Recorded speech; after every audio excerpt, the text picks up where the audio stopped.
At 7 o'clock, the coffee was made and the frying pan was on the back of the stove, hot and ready to cook the chops. Jim was never late. Della doubled the fob chain in her hand and sat on the corner of the table near the door that he always entered. Then she heard his step on the stairway down on the first flight, and she turned white for just a moment. She had a habit of saying little silent prayers about the simplest everyday things.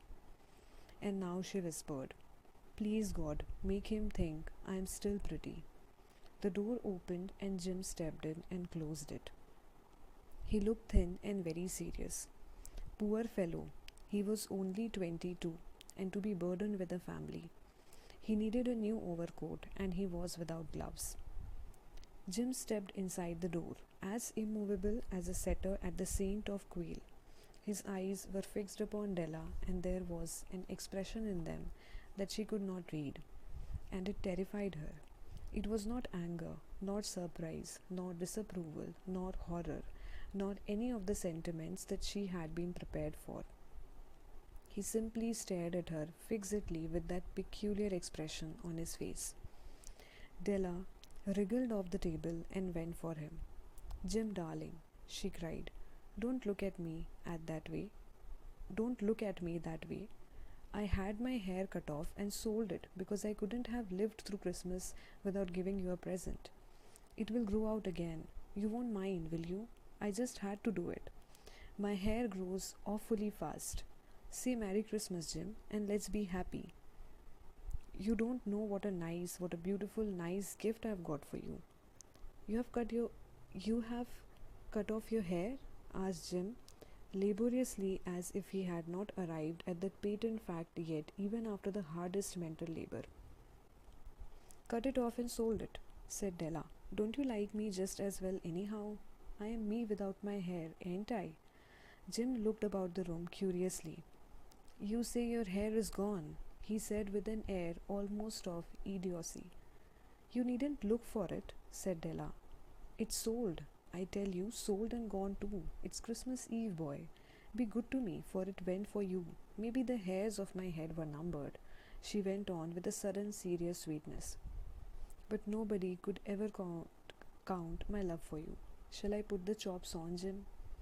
Out of his trance, Jim seemed quickly to wake. He enfolded his Della. "For 10 seconds, let us regard with discreet scrutiny some inconsequential object in the other direction. $8 a week or $1 million a year, what is the difference? A mathematician or a wit would give you the wrong answer. The Maggie brought valuable gifts, but that was not among them. This dark assertion will be illuminated later on." Jim drew a package from his overcoat pocket and threw it upon the table. "Don't make any mistake, Dell," he said, "about me. I don't think there's anything in the way of a haircut or a shave or a shampoo that could make me like my girl any less.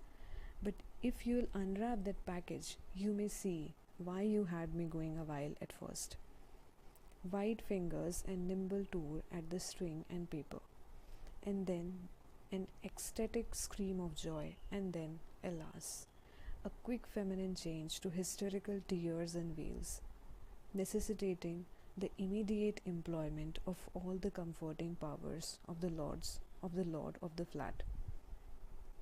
For there lay the combs, the set of combs side and back, that Della had worshipped for long in a Broadway window.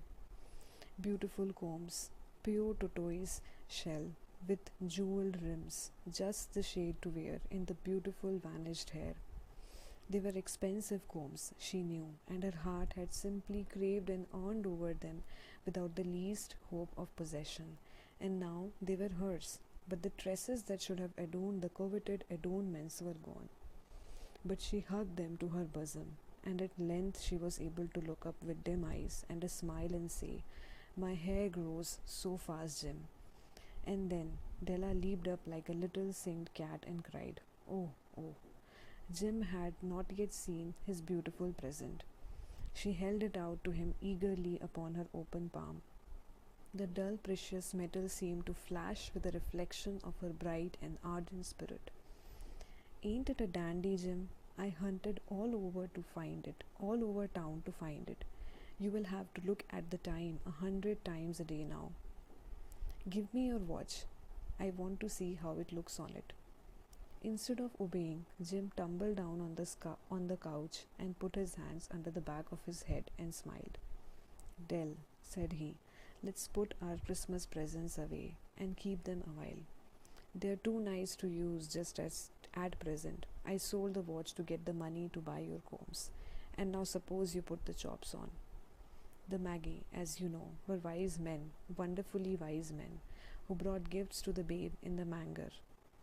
They invented the art of giving Christmas presents. Being wise, their gifts were no doubt wise ones, possibly bearing the privilege of exchange in case of duplication.